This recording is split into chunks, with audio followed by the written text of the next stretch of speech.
आजचा व्लॉग 67 नंबरचा व्लॉग आहे. मग चला तर आपण आज एक इच्छापूर्ती करू. आमच्या भारतीय मामींची अशी इच्छा होती की बाजरीच्या नाही तर ज्वारीच्या भाकरी दाखवायत, म्हणजे मी ज्वारीच्या भाकरी शिकाव्यात. तर मी स्पेशली त्यांच्यासाठी ज्वारीच्या भाकरी शिकलेली आहे आणि खूप चांगल्या पद्धतीने शिकलेली आहे. जर ते माझा ब्लॉग बघत असतील तर मला नक्की सांगा भाकरी कशा झाली आणि खायलाही नक्की या.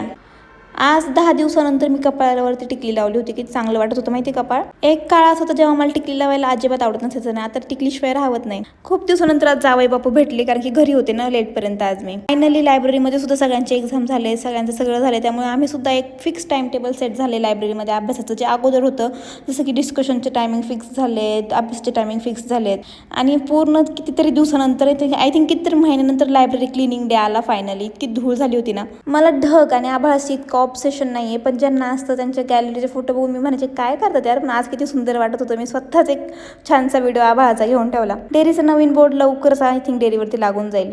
आणि आज फ्रेश काजू कतली बनवून आली होती आणि काजू कतली माझी सगळ्यात फेवरेट मिठाई आहे. तुमची फेवरेट मिठाई पण मला नक्की सांगा. मी तुम्हाला सांगाल ती डेअरीवरती आहे का नाही. आणि ऑफकोर्स डेअरीच्या कामाची माझी ट्रेनिंग सुरूच आहे. मी हळूहळू सगळी कामं शिकते.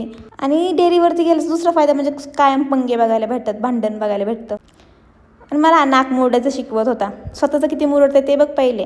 फायनली यार आजचा दिवसही संपला. आता भेटू उद्याच्या व्लॉगमध्ये. बाय.